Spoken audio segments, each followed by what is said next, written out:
Here's a person I want you to meet. This is Anish Chopra. He's just been made the Chief Technology Officer of the United States. Has anybody been following this? They're putting together a triumvirate of interesting people in the Office of Technology Policy at the White House, and Anish was just given this job.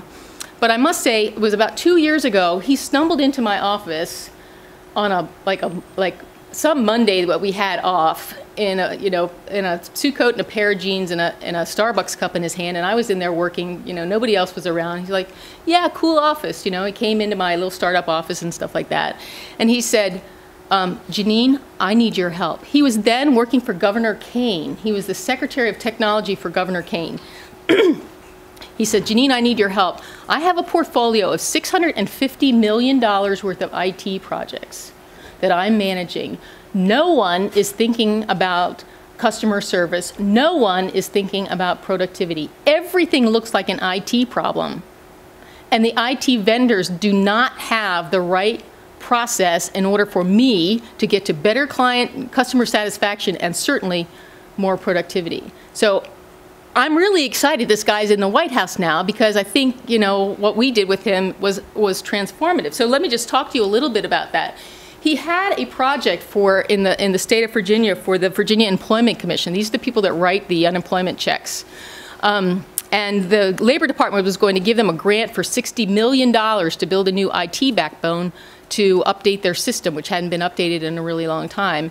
And so he twisted the arm of the woman that ran the Virginia Employment Commission to have us work for not a huge amount of money, but to design a consulting project to be able to go out and study the users around the state of Virginia. So the state of Virginia is very diverse. There's coal miners and farmers, and there's high-tech workers in Northern Virginia, and there's military people in the Hampton Roads area. Very, very different people that come at this with different kinds of education, different needs, and things like that. And so the Employment Commission was looking at this IT solution as a one-size-fits-all, completely unaware there was a segmentation model that was inherent in the condition that would help inform their this IT program. So you think about, you're spending $60 million. When I was at IDEO and we had to spend, $1 million on tooling for the Palm Pilot or something like that, it was like breathtaking that everything had to so right, and there was so much money, and it was going to cost so much time if we didn't get to do it again, if we had to redo it, and there were all these things about how perfect it needed to be at a $1 million investment. Well, this is a $60 million investment, and it is going to drive a whole government service. And so what was done here which was really remarkable for them. They'd never understood what these users were like. It wasn't part and parcel of how they were thinking about designing this system. And so we, built this segmentation model that said, there's some of these people have to do, they're frequent filers. Some of them need a lot of help. Some people don't need any help whatsoever, and they want to do everything online. And then there's some people that just struggle in general. And so they were able to bring that information together, brainstorming. They could see they've got customer information, they've got system information and operating information in the same environment. And indeed, what was remarkable too was they were starting to deal with policy issues in that environment. So the whole idea of design thinking, bringing that user information together and then being able to synthesize it in a way that they'd never been able to do before, because they're very siloed, right?